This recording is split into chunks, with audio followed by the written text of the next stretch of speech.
Estamos de volta então com a nossa programação desta semana, falando hoje como alcançar a felicidade.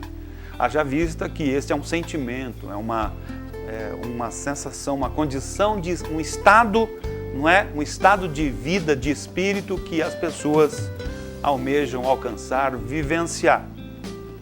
Eu estava falando sobre o Salmo, não é?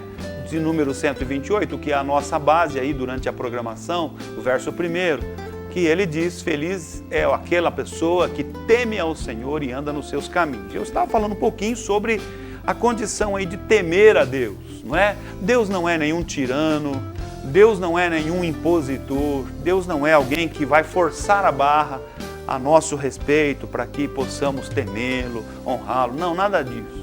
Deus é uma pessoa que nos dá a liberdade de escolha, nos dá o livre arbítrio.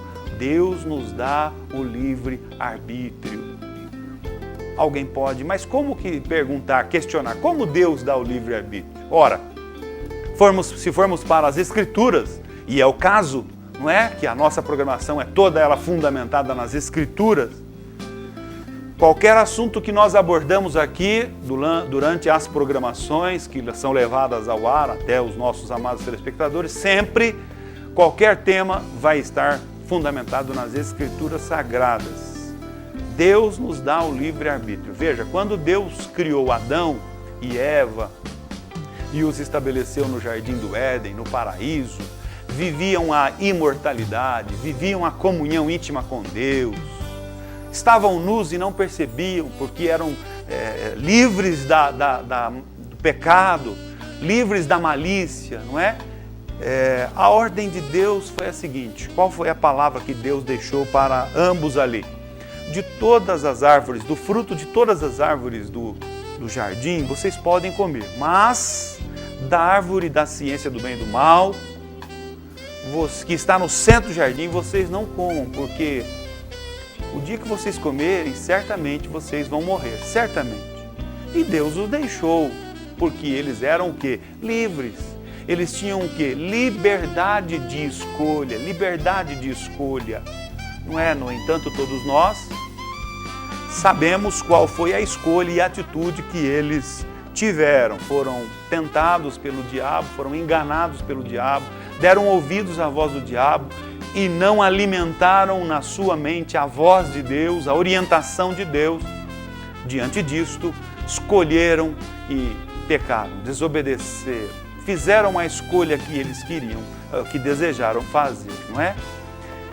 Um outro texto na palavra de Deus que nos fala sobre a nossa liberdade de escolha, se encontra no livro de Josué, capítulo 24, verso de número 15, quando Josué, liderando a nação de Israel, já na terra prometida, ou adentrando a terra ali nos limiares, né, de repartir ali o território para cada tribo, Josué, ele reúne então toda a nação e diz o seguinte: olha, vocês escolham hoje a quem vocês vão servir. Vocês querem servir os deuses dos amorreus? Vocês podem servir.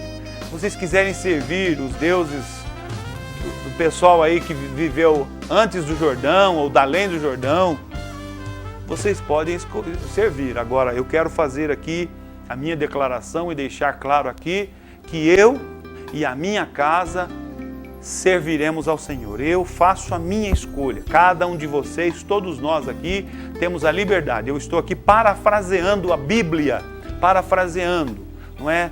Ele estava propondo isso, deixando claro isso. Vocês vão fazer a escolha de vocês. Eu vou fazer a minha, já fiz a minha escolha. E aí ele propõe isso: escolhei hoje a quem vocês vão servir. E ele deixou claro que a escolha dele era servir a Deus. Eu e a minha casa serviremos ao Senhor. Estou contando estes fatos bíblicos, essas histórias da Bíblia, para dizer a você, não é, que me assiste nessa oportunidade, que todos nós temos a liberdade de escolha. Nós escolhemos o caminho que nós queremos trilhar. Nós escolhemos se queremos servir a Deus, obedecer a Deus, honrar a Deus, como ele diz aqui, temer a Deus ou não temer a Deus. Só que toda nossa escolha, ou toda escolha que nós fazemos ou faremos, nós vamos ter a consequência, o resultado daquela escolha que fazemos. A Bíblia é muito clara, não é? Aquilo que nós semeamos, nós vamos fazer a colheita. Não é possível alguém semear infelicidade e colher felicidade. Não é possível alguém semear felicidade e colher infelicidade. Não é possível alguém semear milho e colher trigo. Então, a Bíblia é muito clara em deixar-nos esclarecidos, conhecedores daquilo que Deus tem planejado para cada um de nós. Eu quero ser feliz, desejo ser feliz, quero conquistar. Muito bem, então eu vou lutar para conquistar, mas para ser feliz eu preciso temer a Deus. Eu preciso, para ser feliz, no seu termo amplo da palavra, não é? No sentido macro de entendimento, ser feliz não é apenas granjear bens materiais, porque se fosse apenas granjear bens materiais, muitos ricos da face da terra eram pessoas felizes. No entanto, vemos, não é? Sempre, vez ou outra, o indivíduo sendo internado aí nas clínicas de psiquiatria, indivíduos tirando a sua própria vida, se suicidando, indivíduos vivendo na dependência, não é? de medicamentos aí, de tarja preta e assim por diante. Vez ou outra, sabemos destas coisas acontecendo na nossa sociedade humana. A felicidade, no sentido verdadeiro e pleno da palavra, se encontra em Deus, na presença de Deus. E aqui o caminho está revelado nas Escrituras Sagradas. Ser feliz é, então, portanto, temer a Deus. Temer a Deus é honrar a Deus. Salomão, o homem mais rico, o homem que mais rico sobre a face da terra. Não teve ninguém mais rico, tão rico quanto Salomão. Até hoje na história, Salomão foi o homem mais rico. E ele fala sobre temer a Deus. Ele diz assim, escrevendo no seu livro de Provérbios: o temor do Senhor é o princípio da sabedoria. Então, temer a Deus é uma atitude de grande entendimento, de grande sabedoria. E uma vez que a pessoa teme a Deus, ela vai ser feliz. É feliz aquele que teme ao Senhor.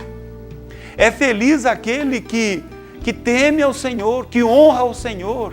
Ele se demonstra, nas palavras de Salomão, ser uma pessoa de sabedoria, uma pessoa sábia, entendida, que compreende todas as coisas. Porque, na verdade, todas as coisas que o homem conquista na terra, ele conquista mediante uma ação soberana de Deus, no sentido de abençoá-lo, no sentido de prosperá-lo, no sentido de confirmar a obra do seu trabalho, a obra das suas mãos. A Bíblia nos fala sobre isso. Se eu for para as Escrituras Sagradas e analisar os homens na Bíblia que eram ricos, por exemplo, o grande patriarca Abraão, um homem riquíssimo. Aliás, o seu nome lá no princípio era Abrão, pai de muitas riquezas. O nome dele já denunciava quem ele era, homem de muitas riquezas. Deus chama Abraão para caminhar com Deus. Anda na minha presença e tu serás uma bênção. Sai do meio da tua terra, da tua parentela e vai para a terra que eu te mostrarei. Deus honrou esse homem porque ele agiu por fé, ele creu nas palavras de Deus. Em outras palavras, ele temeu a Deus, ele honrou a Deus ao crer naquilo que Deus estava direcionando para que ele fizesse. Ele obedeceu. A Bíblia diz que isso lhe foi imputado por justiça. Abraão foi tido por justo aos olhos de Deus. E por isso Deus o honrou, Deus o abençoou, Deus o prosperou ainda mais. Agora não era mais Abrão, pai de riquezas, e agora o seu nome era Abraão, pai de muitos povos, pai de muitos filhos. De fato, Abraão é por todos nós conhecido como o pai da fé. Pois bem, e muitos outros personagens da Bíblia, não é? Foram honrados por Deus, porque eles temeram a Deus, porque eles agradaram a Deus, viveram em comunhão e na presença de Deus. Nós vamos para mais um breve intervalo e na sequência prosseguiremos aqui com o programa.